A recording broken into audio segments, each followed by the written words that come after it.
Good morning. We are celebrating Wednesday of Easter week.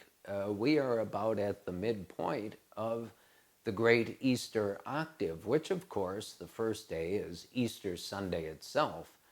And admittedly, this Easter Sunday was quite different for all of us, for you, for me, and all of the rest of the Catholics in our diocese. But nevertheless, Easter isn't limited, so to speak, by a physical building or space and time. Easter for the Catholic Church is the beginning of our eternity, redeemed and won back for us by the Lord Christ, who was crucified on Good Friday and rose from the dead on Easter Sunday. And from that moment on, human history is forever changed. And for us who are Catholics, as we continue to celebrate with great joy, and certainly in these days with a good deal of consolation which our faith and hope give us,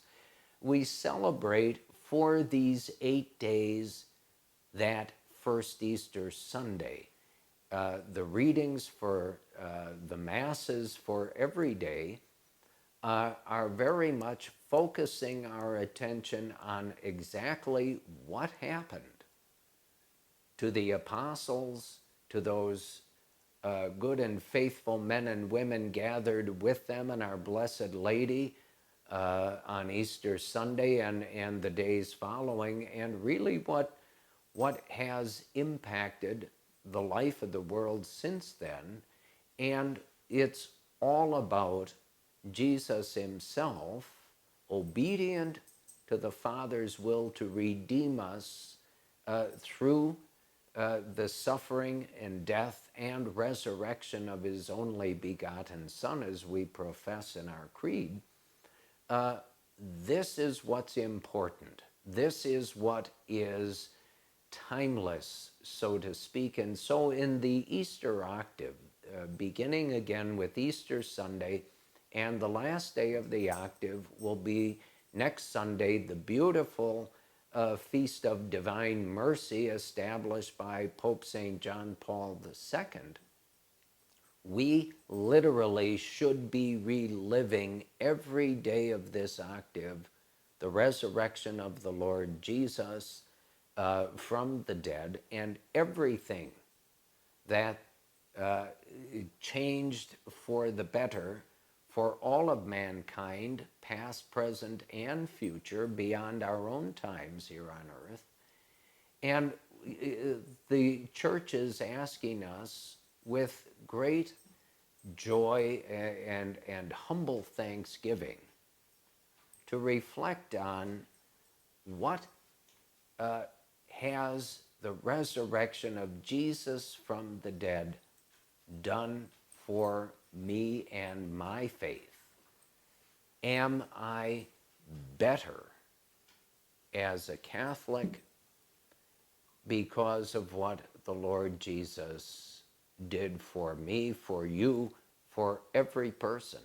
It also provides you and me with a bit of quiet time, given our own circumstances now, to reflect on. Has the resurrection of Christ from the dead for my sake, has it really made a difference in my life? Do I speak, think, and act differently because of what the Lord Jesus did for me? Not because he had to. He chose to because he loves the Father and he loves us, and did this for us so that in time we can have, if we allow him and his resurrection to work in our lives, we can have heaven where he awaits us with open arms. So I ask you to continue to rejoice in the fact of Easter, but also to continue in these days in your private prayers. Continue to meditate on the power of the resurrection of Christ from the dead in your life and in the lives of those whom you love. May God bless you during this great Easter octave and Easter season.